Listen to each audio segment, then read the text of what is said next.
going on, like, I don't even know, like 8 years now, we've been covering the story of Call of Duty. And I don't think in that entire time, the story of a Call of Duty game has been leaked this early. Because yes, we have talked about next year's Call of Duty game being Black Ops 7, it taking place in 2030, just after the events of Black Ops 2.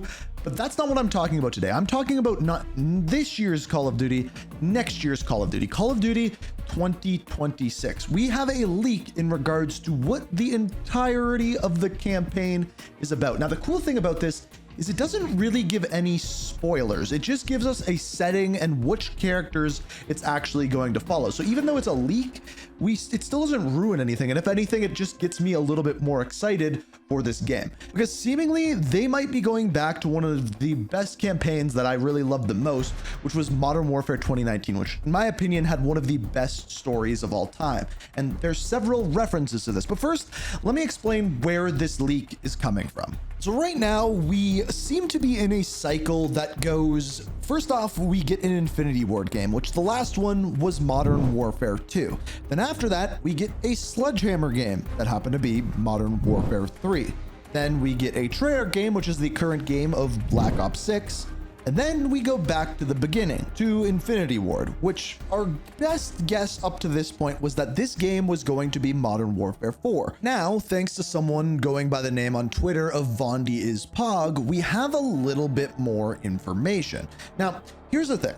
This is not 100% reliable. I feel like the source we are getting here is a pretty good source for Call of Duty leaks, but this is word of mouth. It's not from data mined files or anything that can be confirmed 100%. Also, things like this early on are very possible that they could change. However, it sets a pretty good precedent as to what we can expect. So it says this: Call of Duty Modern Warfare 4's campaign will follow a structure similar to the original Modern Warfare trilogy and Modern Warfare 2019, following a split narrative between Task Force 141, accompanied by SAS, and the Demon Dogs, accompanied by USMC.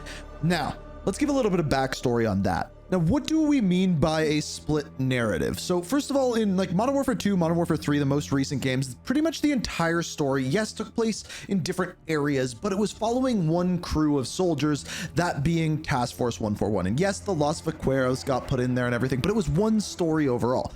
If we go back to the original Modern Warfare trilogy, it was always a split narrative. There was one story going on with the SAS, there was one story going on with the USMC. So in this split narrative, we have Task Force 141, and this one is pretty obvious. That is like Captain Price and the crew. And then we have the Demon Dogs. This one's a little less obvious, but we did see them in Modern Warfare 2019, and that was, of course, Sergeant Griggs. We will come back to him in a minute. The next part of the post says the main antagonist will be Makarov's inner circle along with the Russian Federation. There's also some sort of side plot involving South Korea, but unsure what exactly it will entail. So starting out with the Makarov thing, we obviously know based off of the end of the campaign, Makarov is in the wind. If you're wondering about his inner circle, in the old trilogy, think the people on the elevator within the No Russian mission, and the new game, think Nolan, essentially. Now, the only thing that South Korea plays into in the entire history of Call of Duty is the Winslow Accord.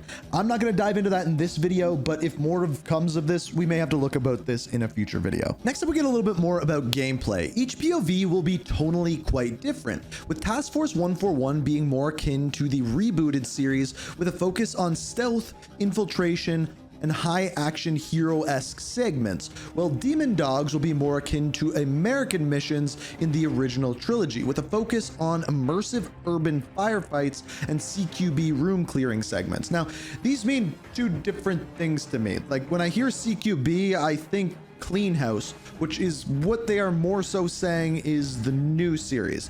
So I don't know which way they're going with that, but when they say Demon Dogs, I really do go back to one thing, and that is the original Modern Warfare 2, where you were like defending things like Washington, DC, and you're going through quite literally suburban neighborhoods within the United States of America. So clearly based off of this, we're going to be getting more that takes place within the United States, which isn't actually something you see that often in a Call of Duty game. So then going a little bit more into characters, it says, as far as characters go, the Demon Dog's POV, it's seemingly just Griggs and new characters, whereas 141, it's the obvious members, so like Price, things like that. And yes, Soap is in fact dead.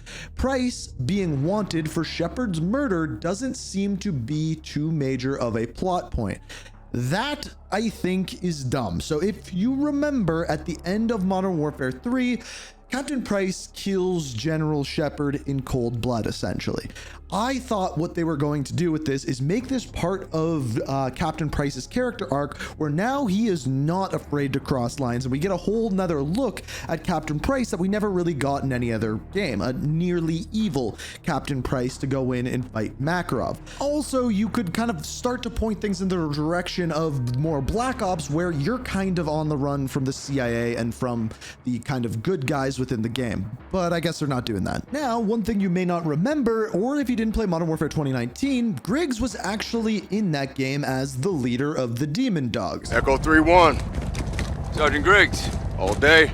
He was the character that we see in the mission where you go into the kind of hospital and you capture the wolf. Now in this mission, he introduces himself and you actually go in a mission alongside him, seemingly working together. Whereas in this game, Modern Warfare 4, seemingly he will have his entire own side of the campaign, which I think is awesome. Griggs is a really awesome character. And hopefully they put in someone like Sandman to add to his story as well, but this doesn't go into any of that. Then the article says the game will be attempting to go for Modern Warfare 2019's strategy of containing many shock value moments and a much darker tone. There will be less of an emphasis on 141 being heroes and more so just above average soldiers that are revered as being the best of the best and willing to do anything to accomplish the mission, with morals taking more of a backseat against what gets results. So this is what I think makes for a better Modern Warfare story, when it's dark, when it's gritty, when it is more down to earth. And I think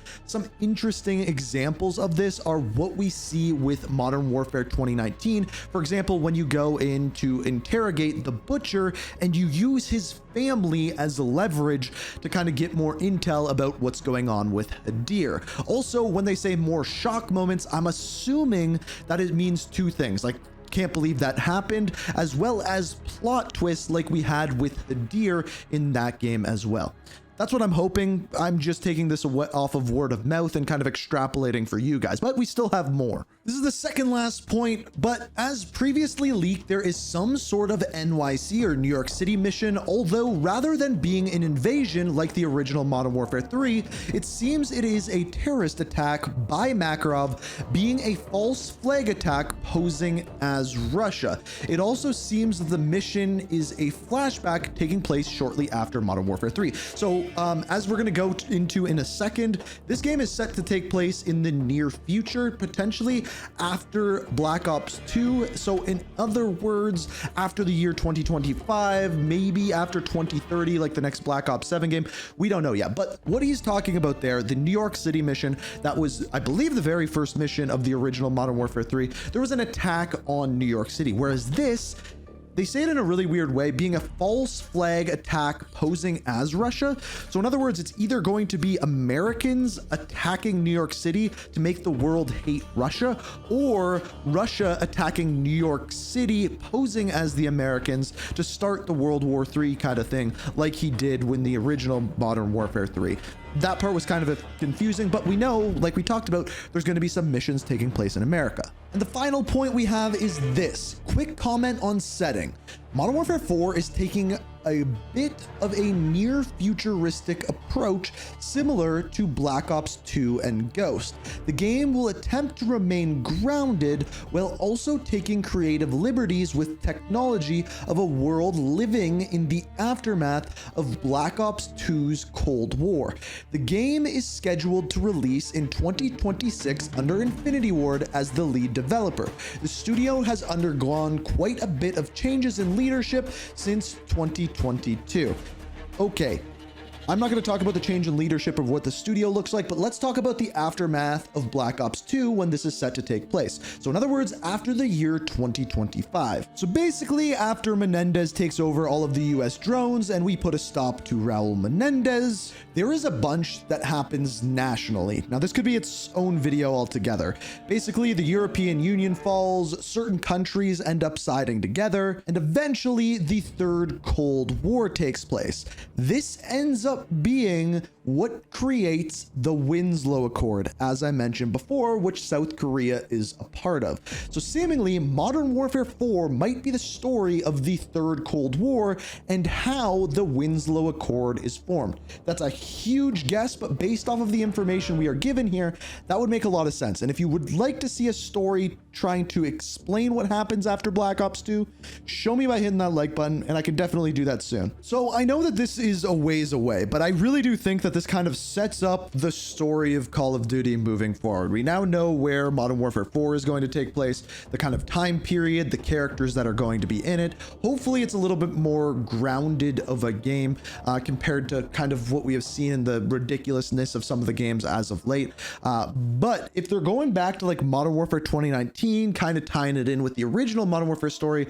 this is definitely something I can get on board with. Now, whether this happens, whether these leaks are true, that's up for debate, but I think it's a pretty cool way to once again tie in the Modern Warfare story with the Black Ops story with the introduction of the Winslow Accord, or at least kind of the story as to what happens to the world after the death of Raul Menendez, which I think is going to be tied in with the next Black Ops game moving forward as well.